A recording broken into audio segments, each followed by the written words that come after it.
गर्भसंस्कार या विषयाबद्दल जाणून घेणार आहोत. मी डॉक्टर विष्णू गेली 4.5 वर्ष गर्भसंस्कारांवरती काम करतोय आणि गेली 25 वर्ष हिप्नॉसिस आणि सबकॉन्शियस माइंड या विषयांना अभ्यासतोय. गेल्या अनेक वर्षात बाळांच्या समस्यांना घेऊन त्रस्त असणारे पालक मला भेटले आणि या पालकांना भेटत असताना असं लक्षात आलं की बाळाला जन्माला घालत असताना प्रत्येक पालक एक्साइटेड आहे, पण बाळ जन्माला आल्यानंतर त्याच बाळाला घेऊन जर काही इश्यू असतील, काही वेळेला गतिमंद, मतिमंद, स्लो लर्नर किंवा ADHD, ऑटिझम अशा प्रकारचे काही इश्यूज बघायला मिळतात, बिहेवियरल बरेचसे इश्यूज बघायला मिळतात, तेव्हा आज एक्साइटेड असणारा हाच पालक त्यावेळेला मात्र फ्रस्ट्रेटेड जाणवतो. आणि जेव्हा अशा पालकांशी आम्ही संवाद साधला त्यावेळेला एक गोष्ट लक्षात आली की आई नेहमी त्यावेळेला सांगायची की कदाचित 9 महिन्यांच्या प्रेग्नन्सीमध्ये काहीतरी इश्यूज होते, प्रॉब्लेम्स होते, म्हणून की काय आज आमच्या बाळामध्ये अशी इश्यूज बघायला मिळतात. आणि हे जेव्हा अनेक महिलांकडून मला ऐकायला मिळालं की ज्यांच्या 9 महिन्यांच्या जर्नीमध्ये काही इश्यूज होते, स्ट्रेस होता, तणाव होता, काही फॅमिली इश्यूज होते, त्या बाळावरती सुद्धा तशा प्रकारचा काही प्रभाव आपल्याला जाणवतो. आणि मग त्यातनं असं लक्षात आलं की कुठेतरी प्रेग्नन्सीचे 9 महिने आणि डिलिव्हरी नंतरचा काळ यांचा काहीतरी संबंध आहे. आणि मग याच्यावरती आम्ही रिसर्च करायला सुरुवात केली आणि रिसर्च मध्ये असं लक्षात आलं की वेगवेगळ्या देशांमधले कल्चर्स प्रेग्नन्सीचे 9 महिने अनुभवत असताना एक गोष्ट लक्षात आली की निश्चितच गर्भात असताना बाळावरती जे काही इमोशनल, त्या आईच्या माध्यमातून इमोशन्स ज्या काही भेटत आहेत त्याचा परिणाम होतोय.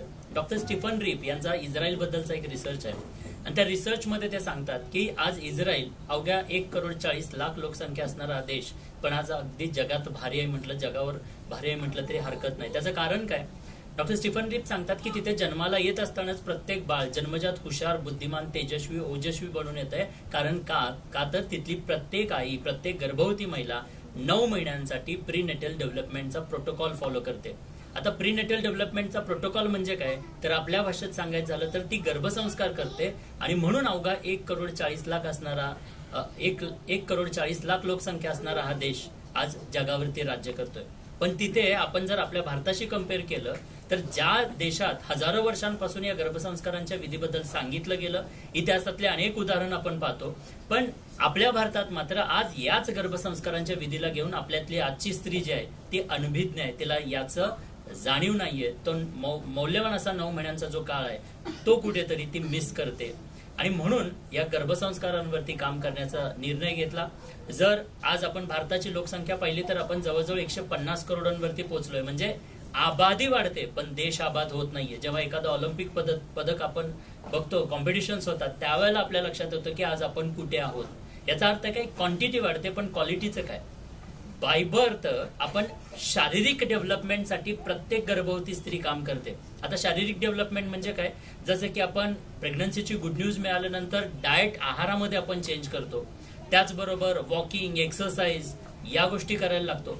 डॉक्टरांच्या सल्ल्यानुसार आपण सप्लिमेंट्स घेतो, मेडिसिन्स घेतो. इतकंच काय, तर बाळाची जी काही वीकली ग्रोथ आहे, शारीरिक ग्रोथ मॉनिटर करण्यासाठी आपण सोनोग्राफी करतो, स्कॅनिंग करतो. म्हणजे बाळाच्या फिजिकल डेव्हलपमेंटला घेऊन आपल्यातली प्रत्येक गर्भवती महिला ऍक्टिव्ह आहे किंवा ती काही ना काहीतरी करते. मग प्रश्न हा येतो की बाळ काही फक्त शरीरानं जन्माला येते का, तर नाहीये. बाळ शरीरासोबत अंतर्गत व्यक्तिमत्व घेऊन येत आहे. तो बाय बर्थ मेंटल, इमोशनल आणि इंटलेक्च्युअल डेव्हलपमेंट जी आहे ती देखील त्या गर्भातूनच घेऊन येत आहे.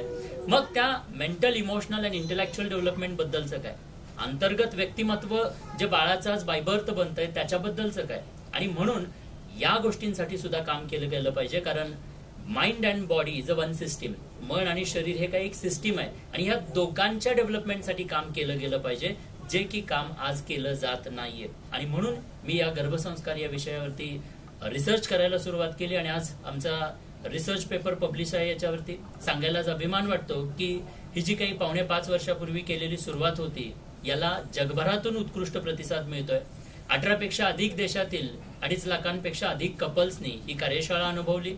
ही प्रोसेस गर्भामध्येच बाळाला आणि आईला सक्षम बनवण्याची जी काही प्रोसेस आहे ती प्रोसेस अनेक कपल्सनी अनुभवली आणि त्याचं रिझल्ट जर आज बघाल तर जवळजवळ 4 महिने एज ते 1.5 वर्षाच्या एज ग्रुपमध्ये 25 पेक्षा अधिक बाळांनी वर्ल्ड रेकॉर्ड नोंदवलेले आहेत. इतकंच काय तर अगदी 2 महिने, 2.5 महिने, 3 महिने या एज ग्रुपमध्ये असणारी बाळं बोलताना आपल्याला आढळतात. तसे अनेक व्हिडिओज किंवा तशा पालकांच्या प्रतिक्रिया आपल्याला बघायला मिळतात. इतकंच काय तर जवळजवळ 2000पेक्षा अधिक डॉक्टर महिला, 300 पेक्षा अधिक स्वतः गायनेकोलॉजिस्ट ही प्रोसेस फॉलो करतायत. आणि या प्रोसेसच्या माध्यमातून गर्भात वाढत असणाऱ्या त्या बाळाला फक्त शारीरिकच क्षमता नाही, शरीरानंच चांगलं नाही तर मानसिक दृष्ट्या अंतर्गत व्यक्तिमत्व घडवण्यासाठी सुद्धा आजची ही स्त्री काम करते. आणि जेव्हा स्त्री 9 महिन्यांच्या या कालावधीमध्ये कणखर आणि खंबीर असेल तेव्हा निश्चितच जन्माला येणारी ही पिढी कणखर आणि खंबीर बनलेली असणार आहे. आणि म्हणून पहिल्यांदा आई ग्रेट बनली पाहिजे. प्रेग्नंट महिलेला 9 महिन्यांच्या काळामध्ये happy, active, creative, energetic, peaceful, stable, positive आणि कन्सिस्टंट राहिलंच पाहिजे.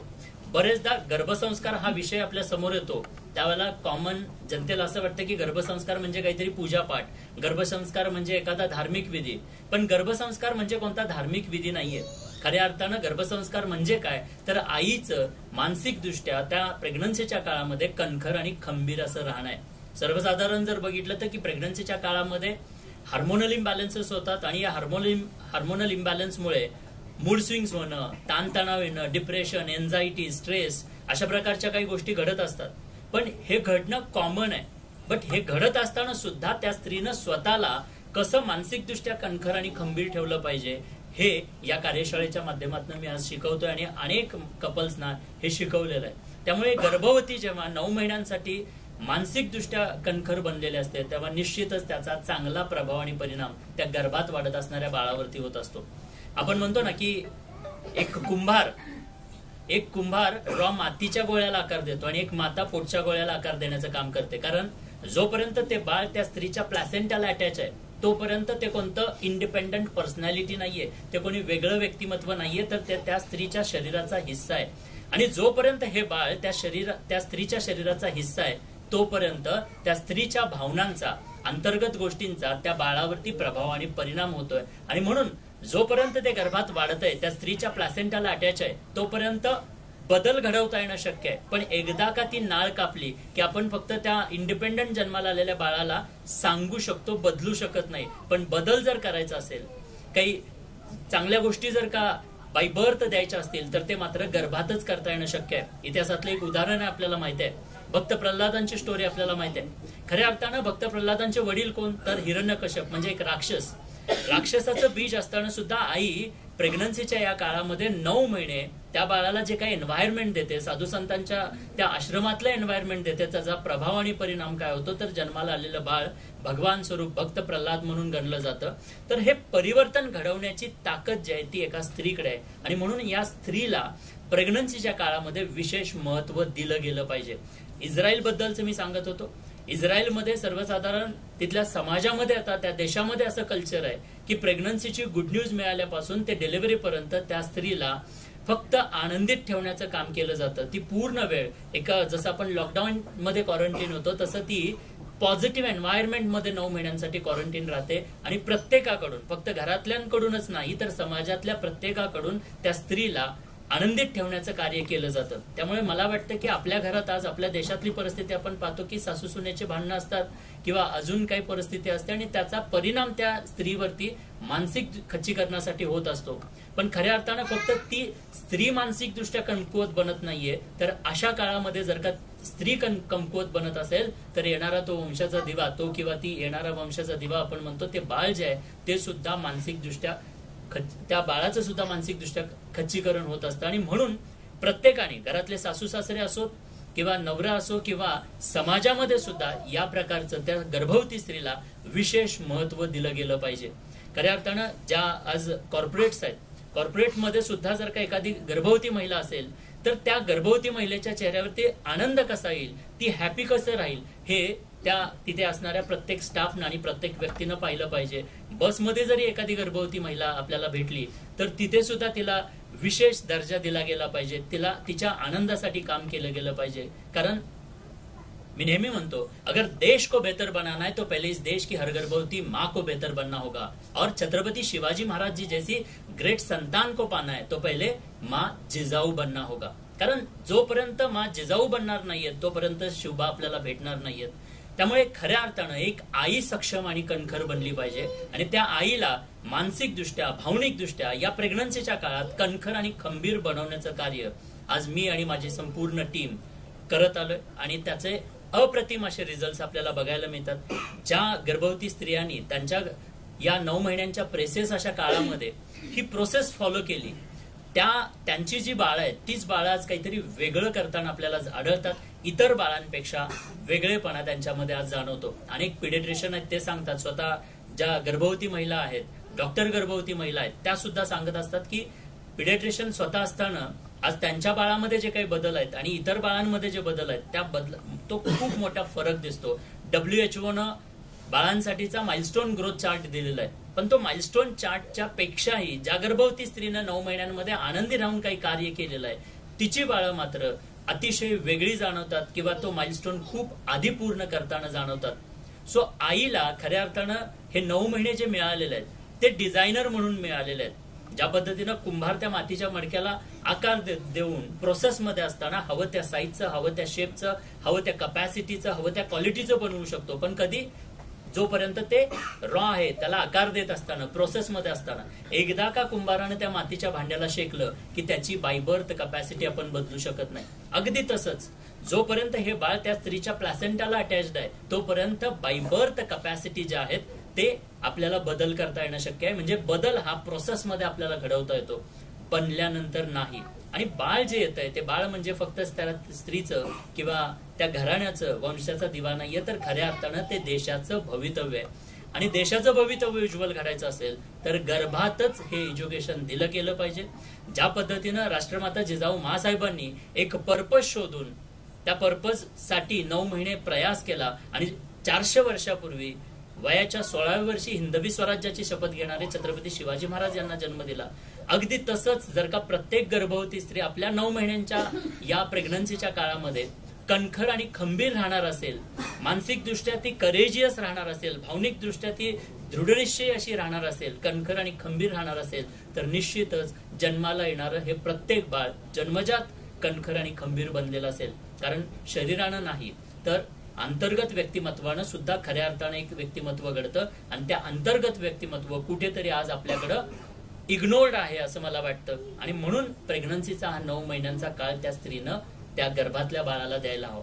मी नेहमी सांगत असतो, प्रेग्नन्सीचे हे 9 महिने आई काय करते, प्रेग्नन्सीच्या या 9 महिन्यांमध्ये आई त्या येणाऱ्या बाळाला गर्भातच स्वभाव, स्वरूप, संस्कार आणि कपॅसिटीचं आयुष्यभराचं वरदान देत असते. कारण 9 महिन्यांमध्ये आईनं जे काही दिलेलं आहे त्याच्याच वरती हे बाळ डिलिव्हरी नंतर त्याच्या आयुष्याची उंची गाठणार आहे. म्हणजे जन्मानंतरचं आयुष्यात निर्माण होणारं यश हे जन्माला यायच्या आधी बाय बर्थ मिळालेल्या कपॅसिटीज वरती निर्भर राहतं. बहुतांश आज फॅमिलीज काय करतात, जन्माला आल्यानंतर आजच्या जर का वर्किंग महिला पाहिल्या किंवा भारतातली वर्किंग महिला जर का आपण पाहिली तर ती डिलिव्हरी नंतर म्हणजे मॅटर्निटी लिव्हचा इस्तेमाल कधी करते तर डिलिव्हरी नंतर. पण जिथे हे बाळ आज बाय बर्थ कपॅसिटी किंवा स्वभाव, स्वरूप, संस्कार आणि त्या कपॅसिटी आईकडून घेत आहे तिथे मात्र या आईला आज वेळ नाहीये. मग अशा वेळेला जर आज वेळ दिला नाही तर नंतर आज जे काही तुम्ही साधन संपत्ती कमवताय ती त्या बाळाच्या काही कामाची आहे. खऱ्या अर्थानं बाय बर्थ गर्भातच जर का त्या बाळाला एक उत्कृष्ट कपॅसिटीचं वरदान जर आईनं दिलं तर मला वाटतं की बाळाला पुन्हा आयुष्यभरासाठी काही द्यायची गरज नाहीये. नॉर्मली जन्मानंतर आपण खर्च करत असतो, स्कूलवरती असेल, अनेक गोष्टींवरती असेल, पण जन्माला यायच्या आधी जिथे हे बाय बर्थ कपॅसिटीचं वरदान स्त्रीला मिळतंय तिथे आजची आपली स्त्री मागे का? आज खऱ्या अर्थानं जर पाहिलं तर अनेक गोष्टी कल्चर बदललं. मॅटर्निटी फोटोशूटला आपण हजारो लाखो रुपये खर्च करत असतो, पण या मॅटर्निटी फोटोशूटचा त्या बाळाच्या आयुष्यात कितपत प्रभाव आणि परिणाम पडतोय, बाळाला त्याचा काही फायदा होतोय का, आपण त्याचा कधीच विचार केला नाही. पण आमच्या आनंदासाठी, टेम्पररी आनंदासाठी आम्ही इकडे खर्च करतो किंवा इकडे या गोष्टींसाठी वेळ देतो. पण जिथे तुमचं बाळ तुमच्या भावनांमधून, तुमच्या कृतींमधून, तुमच्या विचारांमधून तुमच्या गर्भात जन्मजातच स्वभाव, स्वरूप, कपॅसिटीज आणि संस्कार घेऊन येतं त्यावेळेला मग दुर्लक्ष का? खऱ्या अर्थानं त्याच्यासाठी सुद्धा जागरूकपणे प्रत्येक स्त्रीनं, प्रत्येक त्या पित्यानं काम करणं आवश्यक आहे. आणि प्रेग्नन्सी म्हणजे फक्त एका स्त्रीचाच काम आहे असं नाही, तर घरातल्या प्रत्येकाचं किंवा समाजातल्या प्रत्येकाचं किंवा त्या पतीचं सुद्धा काम आहे. आणि त्यासाठी आज जर पाहिलं तर बरेचदा मला विचारलं जातं की नेमका पतीचा रोल काय. सो पती हा फक्त बीज देण्याचं काम करतो. डायरेक्ट पाहिलं तर पतीचा रोल नाहीये, पण ते आलेलं बीज जेव्हा त्या स्त्री गर्भामध्ये वाढत असतं त्यावेळेला त्या स्त्रीच्या भावनांमधून ते स्वभाव स्वरूप कपॅसिटीज घेतं. तर त्या स्त्रीची भावना जपण्याचं काम हे खऱ्या अर्थानं पतीचं आहे. पण या कामामध्ये आज हे पतिदेव जे आहेत किंवा जे मेल पार्टनर्स आहेत ते तेवढ्या पद्धतीनं आपल्याला अटॅच दिसत नाहीयेत, कारण त्यांनाही त्याचा अवेअरनेस नाहीये. आणि म्हणून प्रेसियस या बाळाच्या आयुष्यात एकदाच आलेला हा 9 महिन्यांचा प्रेसियस असा काळ मात्र या स्त्रीकडून मिस होतोय आणि तो मिस झाला नाही पाहिजे. मी जसं म्हटलं की डिझायनर आहे. आई कोण आहे तर आई खऱ्या अर्थानं डिझायनर आहे. ती तिच्या गर्भातच त्या बाळाला डिझाईन करत असते. आणि म्हणून आईनं इथे फोकस करायलाच हवा. आणि जर का हा फोकस केला तर निश्चितच उद्याची पिढी बदललेली असतील. अनेक भारतरत्न, अनेक नोबेल विनर, अनेक ऑलिम्पिक विनर, याच जी प्रोसेस आज हजारो लोक आमच्या बरोबर फॉलो करतायत, याच मातांच्या माध्यमातून ही पिढी घडलेली असेल असं मला 100% सांगायला म्हणजे सांगावंसं वाटतं. आणि येणाऱ्या काळात हा बदल सर्व देशाला किंवा सर्व जगाला झालेला बघायला मिळेल. वेस्टर्न कल्चरचा वापर केला जातो महिलांकडनं जास्त, येस तुमचं मत आहे? निश्चित. आता वेस्टर्न महिलाही पीत असतात, गरोदर असले तरी ते करत असतात, तर त्याच्यावर अगदी बरोबर आहे. कारण फक्त जसं मी भावनांवरती बोलतोय, आहाराच्या माध्यमातून शारीरिक डेव्हलपमेंटला किंवा जे न्यूट्रिएंट्स त्या बाळापर्यंत पोहोचतायत त्याचाही परिणाम होत असतो. आजच्या काळात काय झालं की जे आपलं कल्चर होतं ते बरेचदा फॉलो केलं जात नाही, पण वेस्टर्न कल्चर मात्र आज अडॉप्ट केलं गेलेलं आहे. आणि त्याचाच परिणाम म्हणून आज जर पाहिलं तर जुन्या काळापेक्षा आत्ताच्या काळात बाळांमध्ये जे काही इश्यूज आहेत त्याचं प्रमाण प्रचंड पटीने वाढलेलं आहे. मग हा प्रभाव कशाचा आहे तर ह्या वेस्टर्न कल्चर जे काही फॉलो केलं गेलं त्याचाच प्रभाव आणि परिणाम आपल्याला बघायला मिळतो की ADHD जवळजवळ 30% बाळांमध्ये हा आजार जन्मजात बघायला मिळतो.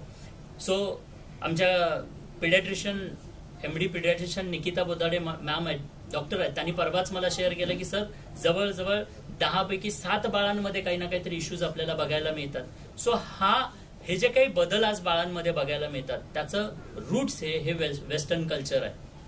आणि हे कुठेतरी थांबवलं पाहिजे, कारण फक्त विचारातूनच नाही तुमच्या आहारातून सुद्धा बाळावरती परिणाम होतोय. आणि जर अशा प्रकारचा काही आहार असेल, अंमली पदार्थांचं सेवन असेल, स्मोकिंग असेल, ड्रिंक्स असतील, तर निश्चित याचा त्या बाळावरती परिणाम होतोय, ज्यामुळे पुढची पिढी जी आपण म्हणतो ती सुसंस्कृत किंवा कर्तव्यदक्ष अशी पिढी बनताना आपल्याला जाणवत नाहीये. निश्चितच टेक्नॉलॉजीचा वापर, पूर्वीच्या काळी गर्भसंस्कार म्हटलं तर असं वाटायचं की गर्भसंस्कार म्हणजे महिन्यातनं एकदा करायचा एखादा हे आहे, किंवा प्रेग्नन्सीचा काळ म्हटलं की एखादं पुस्तक दिलं म्हणजे झालं, किंवा 3 दिवसांचा एखादा कोर्स केला म्हणजे झालं. पण खऱ्या अर्थानं बाळ एका दिवसात वाढतं का? नाही वाढत. बाळ वाढण्यासाठी निसर्गानं 9 महिन्यांचा काळ दिलेला आहे. मग हे 9 महिने त्या स्त्रीला जोडलेला असताना त्या बाळाला जोडली जाणारी प्रत्येक सेल ही आईकडून येते. आणि हे एक एक सेल दररोज जोडली जातोय आणि दररोज ते बाळ डेव्हलप होत आहे. सो 9 महिने हा काळ निसर्गानं डिझाईन केलेला आहे, त्या स्त्रीला दिलेला आहे. तर ते एका दिवसात होणार नाहीये, तर 9 महिने दररोज आपल्याला करायला पाहिजे. आज टेक्नॉलॉजीचा वापर त्याच्यामध्ये असा होतो की गर्भवती स्त्री सर्वसाधारण शेवटच्या महिन्यांमध्ये अवघडलेली असते, तिला फारसा प्रवास करता येत नाही. इव्हन पहिल्या ट्रायमॅस्टरमध्ये तिला फारसा प्रवास करायचा नसतो. पण टेक्नॉलॉजीमुळे आज घरबसल्या गर्भसंस्कार करणं सोपं झालेलं आहे.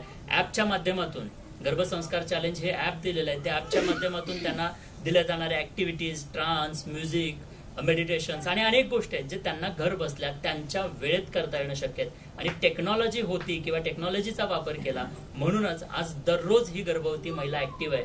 18 देशातनं जोडल्या गेलेल्या या महिला आपल्यापेक्षा विरोध टाइम असताना सुद्धा अमेरिकेतली महिला सुद्धा तिच्या वेळेनुसार ती सगळं काही फॉलो करू शकली. याचं कारण की ही टेक्नॉलॉजी. त्यामुळे निश्चित टेक्नॉलॉजीचा गर्भसंस्कारांसाठी खूप चांगला फायदा होतोय आणि मला वाटतं की प्रत्येक गर्भवती महिलेनं याचा फायदा करून घ्यायला हवा.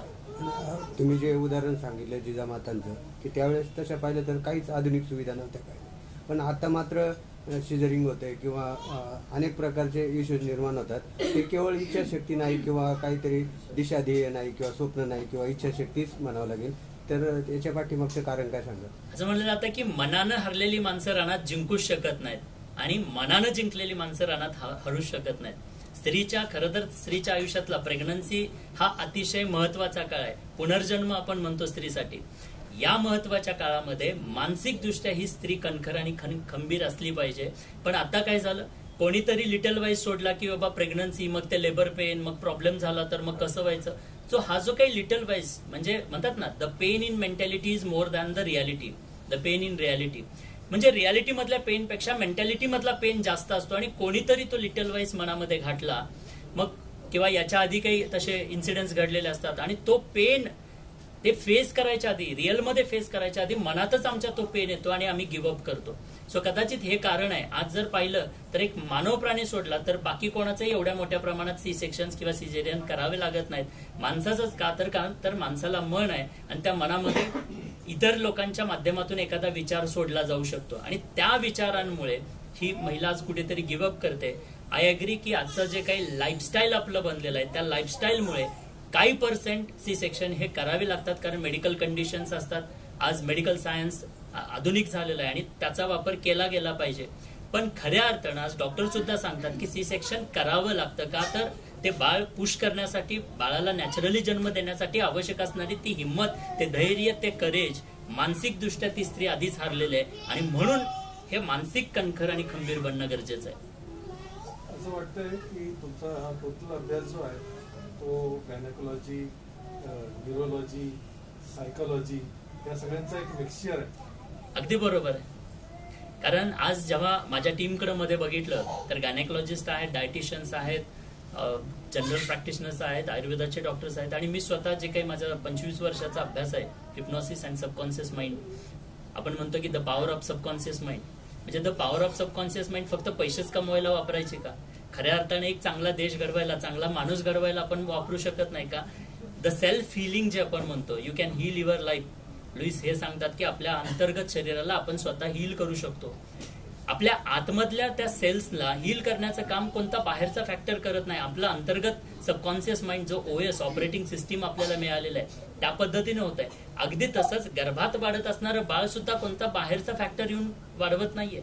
तर त्या स्त्रीच्या शरीरामधला जो काही ऑपरेटिंग सिस्टीम आहे, तिला जे काही वरदान मिळालेलं आहे त्याच्या पद्धतीनेच त्या युट्रसमध्ये बाळ वाढत आहे. मग ते वाढत असताना तिनं जर का तिच्या सबकॉन्शियस माइंडचा चांगला वापर केला आणि त्या बाळाला व्हिज्युअलाइज करण्यासाठी म्हणा किंवा बाळाच्या हिलिंगसाठी, बाळाच्या चांगल्या बनण्यासाठी, ग्रोथसाठी, स्वतःच्या चांगल्या आरोग्यासाठी जर का तसं प्रकारचं काही अफर्मेशन्स, तशा प्रकारचे काही व्हिज्युअलायझेशन, तशा प्रकारच्या काही गोष्टी करायला सुरुवात केल्या तर निश्चितच ती स्त्री एका चांगल्या बाळाला घडवू शकते.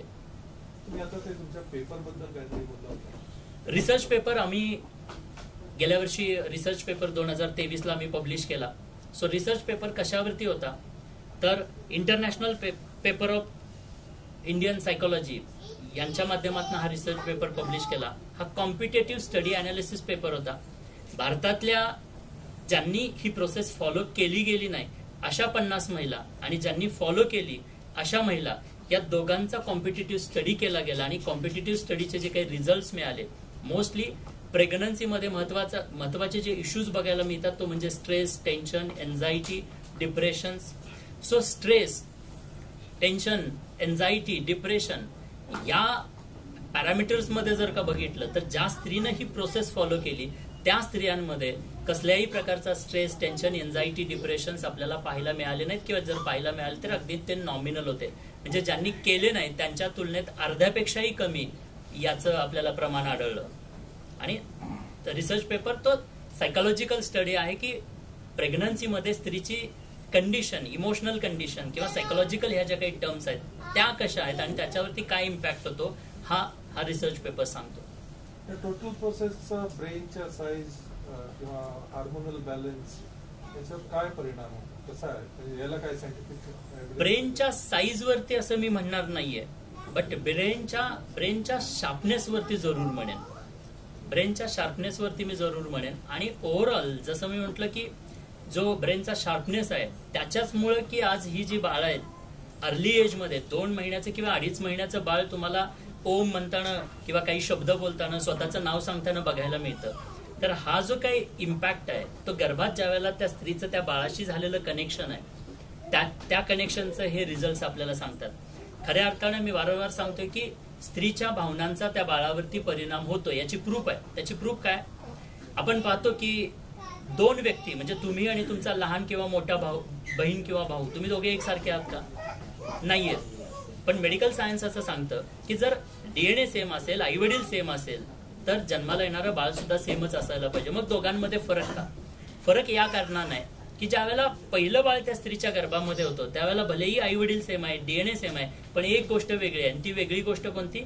तर आईच्या भावना वेगळ्या होत्या, कारण पहिली प्रेग्नन्सी होती, एन्व्हायरमेंट वेगळं होतं. तेच ज्या वेळेला दुसरं बाळ गर्भामध्ये होतं त्यावेळेला सुद्धा आई वडील सेम होते, DNA सेम होता, वेगळं काय होतं तर वेगळ्या होत्या भावना. आणि म्हणून या दोन बाळांमध्ये आपल्याला वेगळेपण बघायला मिळतं. पण हेच जर का आपण जुळ्यांमध्ये पाहिलं तर जेव्हा ही दोन्ही जुळी बाळं त्या स्त्रीच्या गर्भामध्ये आहेत तेव्हा DNA सेम आहे, आई वडील सेम आहेत आणि त्या दोन्ही बाळांसाठी आईच्या भावना सेम आहेत. आणि म्हणून या जुळ्यांमध्ये आपल्याला कितीतरी पटीने एकसारखेपणा पाहायला मिळतो. आणि इट प्रूव्ज, याच्यातनं हे लक्षात येतं की निश्चित त्या गर्भवती स्त्रीच्या भावनांचा गर्भात वाढत असणाऱ्या बाळावरती प्रभावाने परिणाम होतोय. आणि म्हणून जागरूकपणे इथे जिथे प्रोसेस होत आहे त्या प्रोसेसमध्ये आपल्याला लक्ष घालणं गरजेचं आहे. जेवढी उत्कृष्ट प्रोसेस तेवढाच बनणारा प्रोडक्ट सुंदर असणार आहे. ओव्हरऑल आज भारताची परिस्थिती बघितली, कुठल्याही गर्भवती किंवा एक्सपेक्टिंग कपल्सला विचारलं की तुम्हाला बाळ कसं आहे, तर सगळ्यांची अपेक्षा असते की मला हुशार, बुद्धिमान, तेजस्वी, अतिशय सर्वगुण संपन्न असं बाळ हवंय. म्हणजे वी फोकस्ड ऑन रिझल्ट. आपला फोकस हा रिझल्ट्सवरती आहे. We forget about the process. आपण प्रोसेस मधला हा मौल्यवान काळ कोणाला तरी विकलेला आहे. आपल्याला प्रोसेसमध्ये द्यायला आज वेळ नाही या स्त्रीला. पण रिझल्ट वरती फोकस करण्याऐवजी तुम्ही जर का प्रोसेसवरती फोकस केला तर रिझल्ट बाय प्रोडक्ट आहेत ते आपोआप मिळणार आहेत. त्यामुळे प्रोसेसमध्ये 9 महिन्यांच्या या प्रोसेसमध्ये फोकस करायला हवं. तर मग प्रत्येक महिन्यामध्ये चाइल्ड डेव्हलपमेंट जी होत जाते त्याप्रमाणेच प्रत्येक महिन्याचे गर्भसंस्कार हे वेगवेगळं असतं की निश्चित ऍटलिस्ट मी मंथ वाईज म्हणणार नाही. मंथ वाईज बाळाची वाढ किंवा बाळाच्या ऑर्गनची वेगवेगळी वाढ होत असते. पण ट्रायमेस्टर वाईज तरी वेगवेगळं, जसं पहिल्या 3 ट्रायमेस्टर मध्ये बाळ प्लॅसेंटाला अटॅच होत असतं, पॉसिबिलिटी असते मिसकॅरेजेस होण्याची.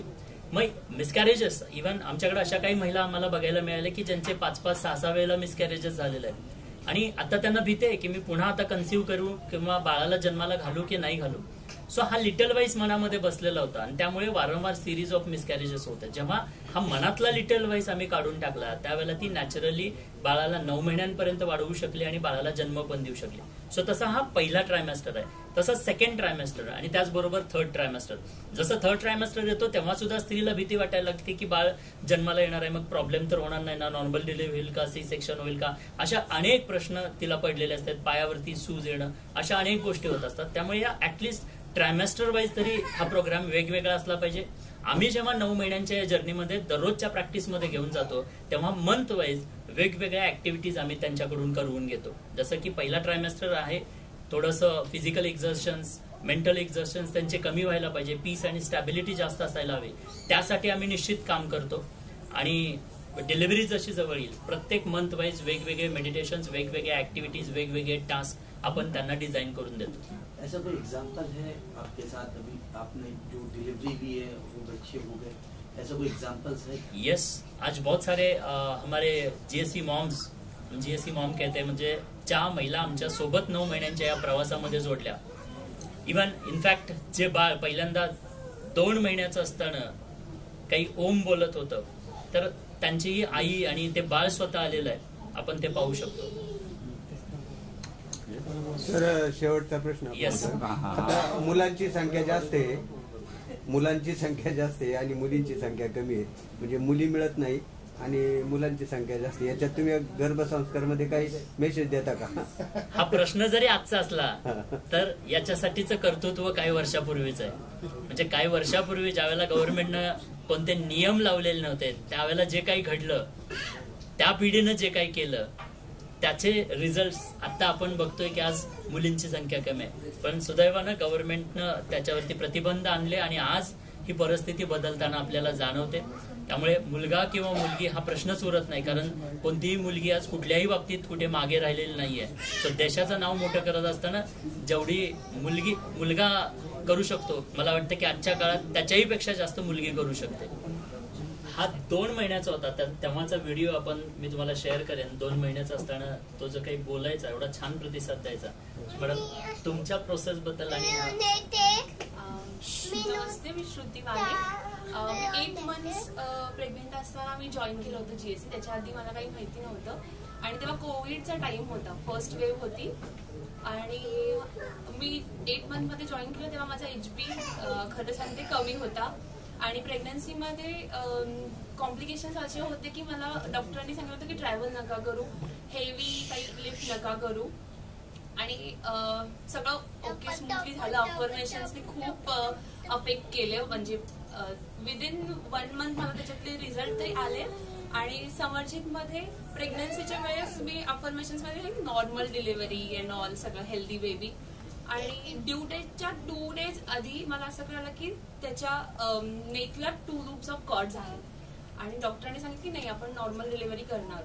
सो ते इतकं टेन्शन आणि हे होतं तेव्हा सुद्धा ते अफर्मेशन्स आणि सगळं इतकं हे झालं की नॉर्मल डिलिव्हरी झाली. 3.5 kgचा होता आणि मी त्या अफर्मेशन्स मध्ये 3 to 4 kgs बेबीचं वेट एवढं सुद्धा मेन्शन केलं होतं अफर्मेशन्स मध्ये. म्हणजे इतकं त्याच्यामध्ये सगळं हे झालं. आणि 2 महिन्याचा व्हिडिओ सगळ्यांनी बघितलाय आय गेस सरांच्या साईटवरती, इंस्टाग्राम पेजवरती.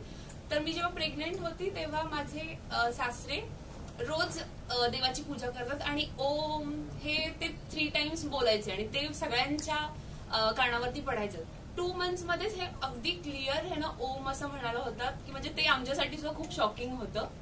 सो खरंच खूप म्हणजे असं नाही की फर्स्ट स्टार्टिंग पासूनच जॉईन केल्यानंतर रिझल्ट मिळतात. 2nd ट्रायमेस्टर, 3rd ट्रायमेस्टर, जेवढ्या तुम्ही लवकर करेल ऑब्व्हियसली जास्ती चांगले रिझल्ट मिळतील. पण मी खूप थँकफुल आहे की बाबा 8 month मध्ये का होईना मला कळालं आणि मी GSC जॉईन केलं. So thank you so much GSC and team and sir. Thank you. नमस्कार, माझं नाव अमृता राजेश शिंदे. तर मी 5 months प्रेग्नेंट असताना GSC जॉईन केलं होतं. मग गर्भसंस्कार तर करायचेच होते पण कोणते करायचे माहिती नव्हतं. सरांचा एक वेबिनार पाहिला तर त्यामध्ये सरांनी सांगितलं होतं की बाळाला जन्म तुम्ही बाय चान्स देताय का बाय चॉईस देताय, ते तुमची मर्जी आहे. मग सरांच्या या एका वाक्यावरच मी at the time webinar start असतानाच पैसे वगैरे भरून टाकले आणि जॉईन केले.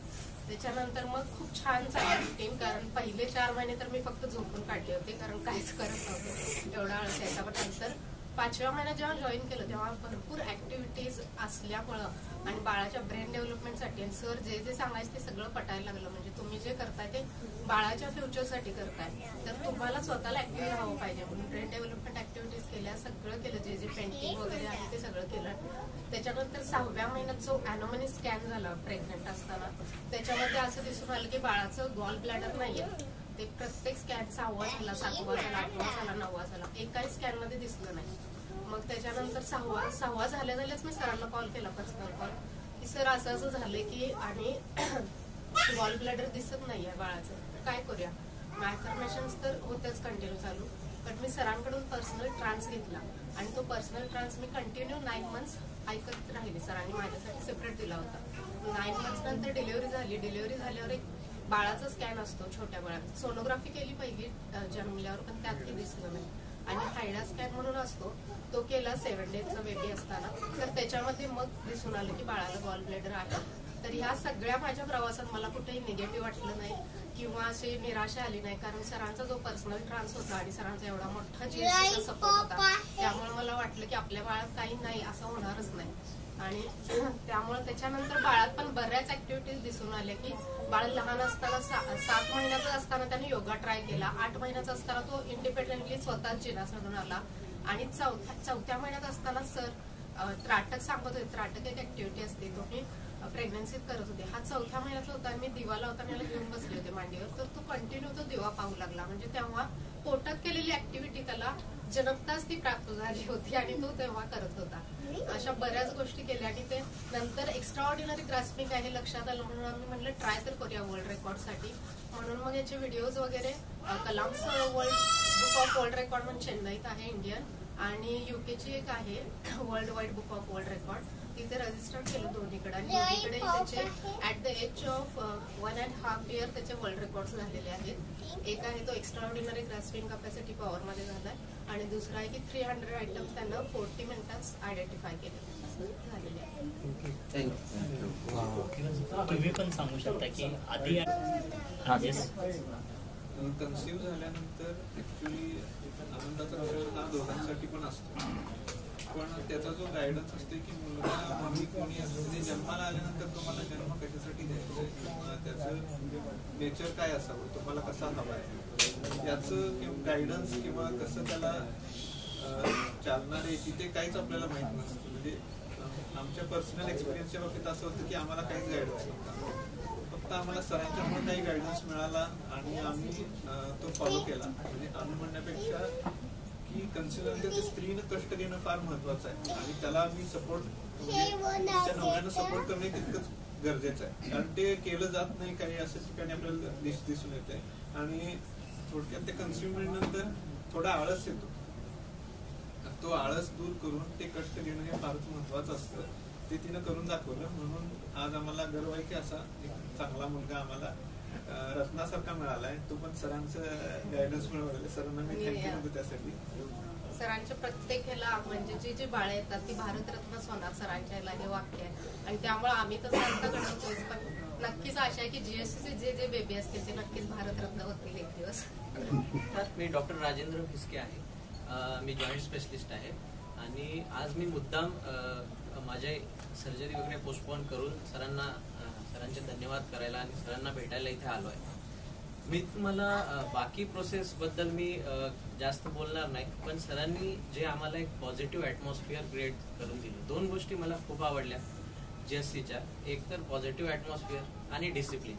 He is very strict in all his activities आणि जे काही त्यांचं शेड्यूल होतं. माझी वाईफ रोज सकाळी 3 ते 4च्या दरम्यान उठून तिचे अफर्मेशन लिहिणं हे तिने पहिल्यापासून जॉईन केलं. 9 महिने तिने फॉलो केलं. बिईंग अ सर्जन माझं शेड्यूल खूप विचित्र असतं, नॉर्मल नाही आहे ते. तर मी कधी 3ला उठून सकाळी सर्जरीला जातोय, कधी मी रात्री 2ला वापस येतोय.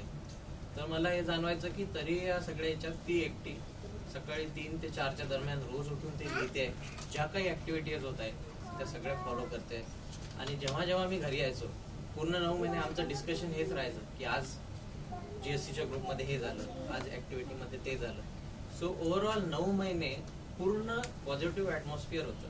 मी मुद्दाम हे सांगायला आलोय त्यातल्या त्यात कॉन्फरन्स असल्यामुळे की माझी मनापासून इच्छा आहे की मी सरांना इथे धन्यवाद द्यायला आलोय आणि माझी मनापासून इच्छा आहे की ते जास्तीत जास्त भारतीयांपर्यंत पोहोचावेत, जेणेकरून फक्त त्या कुटुंबाला चांगलं संतान मिळेल.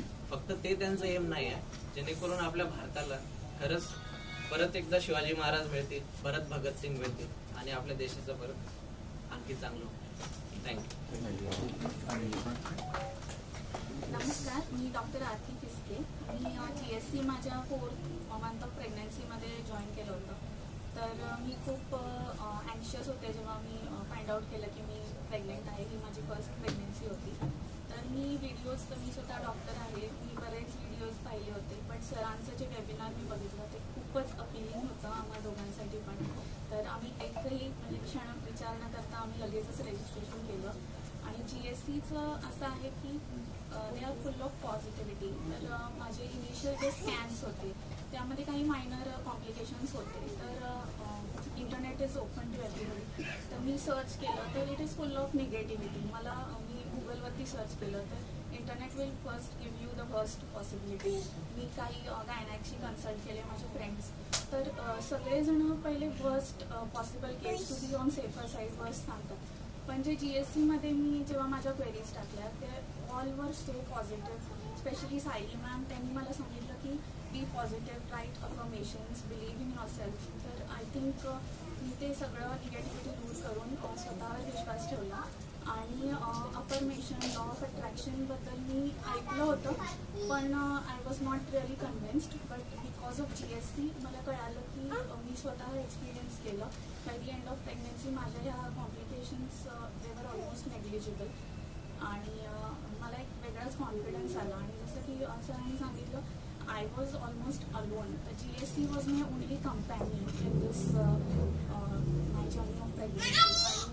आय थिंक प्रेग्नन्सीमध्ये एका स्त्रीला इमोशनल, मेंटल सपोर्टची खूप गरज असते. आणि आता आपण जे वर्किंग मदर्स आहेत तर I was working almost 8.5 months I was working. तर त्यावेळी GSC was my companion, my friend. म्हणजे कधीही रात्री 12 वाजता जरी क्वेरी आली तरी GSCची टीम अवेलेबल आहे. तर मी अर्ज करेन सगळ्या ज्या no matter what profession, I think joining GSC is must.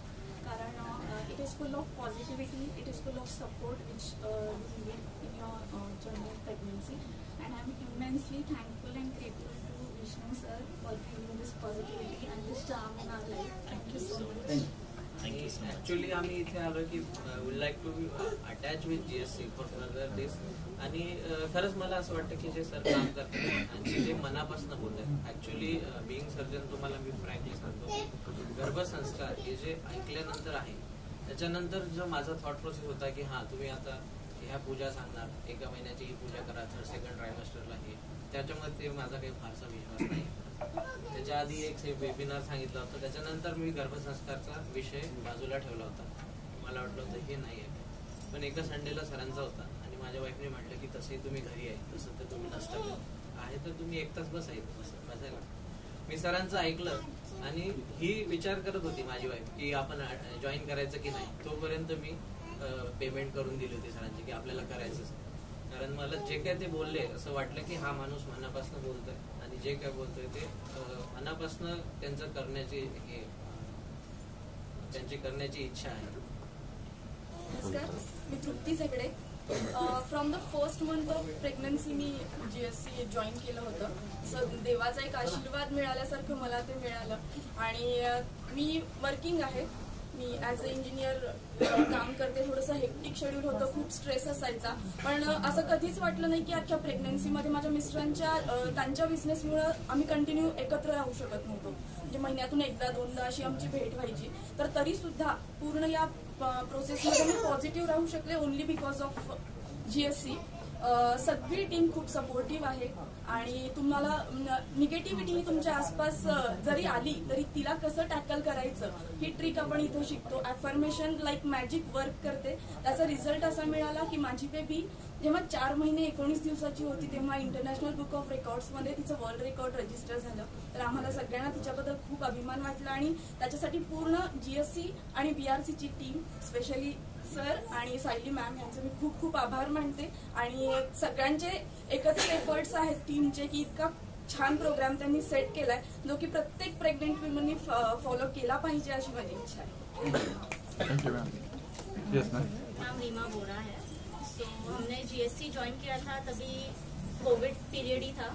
Actually Maine pre pregnancy में ज्वाइन किया था. I was just in planning phase end हमेशा से करना था गर्भ संस्कार, तो वीडियोस वगैरह देखते थे कि क्या कैसे करना है, बट इट वाज नॉट प्रैक्टिकल.